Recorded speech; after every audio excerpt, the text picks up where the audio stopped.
Bienvenue à l'écoute de Voyage dans la sagesse biblique. Notre programme vise à explorer en profondeur la sagesse dans la Bible, à interpréter ces phrases inspirantes pour vous.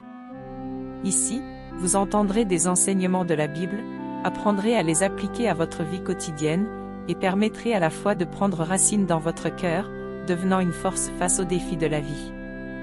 Dans chaque épisode, nous vous guiderons à lire, à réfléchir et à partager des phrases précieuses de la Bible.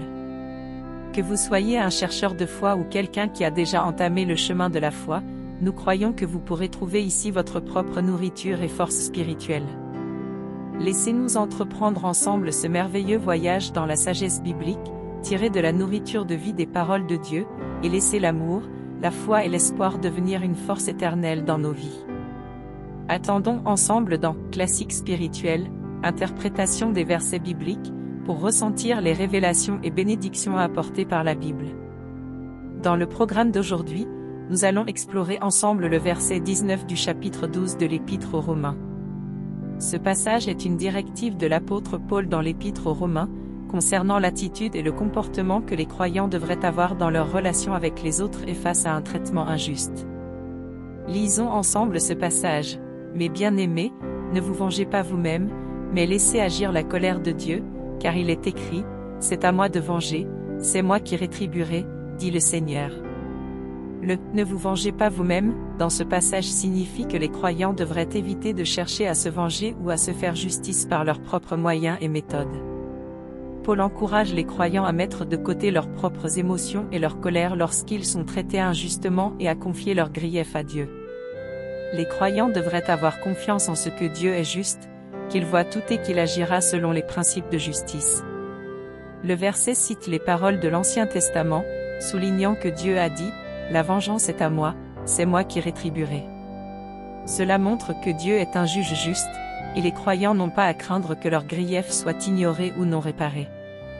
Dieu voit leurs griefs et rétribuera selon son plan et son timing. L'enseignement central de ce passage est que les croyants devraient répondre à l'injustice avec une attitude d'amour et de pardon.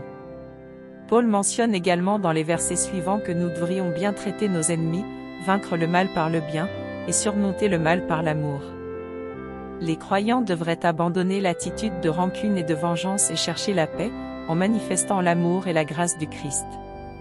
En résumé, le verset rappelle aux croyants de ne pas se venger eux-mêmes, mais de confier leurs griefs à Dieu, en croyant qu'il rendra justice de manière juste.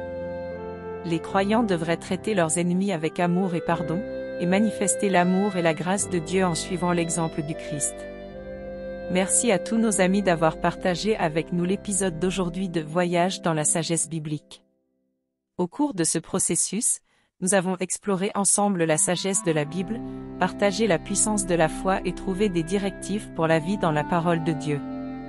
Nous espérons que vous pourrez emporter les versets que vous avez entendus aujourd'hui dans votre vie quotidienne, laisser les enseignements de la Bible apporter des révélations à votre vie quotidienne, et vous aider à avancer fermement sur le chemin de la foi. Quelles que soient les difficultés que vous rencontrez dans la vie, rappelez-vous que l'amour de Dieu est toujours avec vous, vous offrant force et soutien. Dans le prochain épisode, nous continuerons à vous guider à travers plus de versets merveilleux de la Bible, permettant à la foi de devenir votre devise de vie. Si vous aimez notre programme, n'oubliez pas de vous abonner, de partager avec vos amis et votre famille, pour que plus de personnes puissent bénéficier de la sagesse de la Bible. Enfin, que l'amour et la bénédiction de Dieu soient toujours avec vous, permettons-nous de grandir ensemble, de prospérer ensemble dans la foi.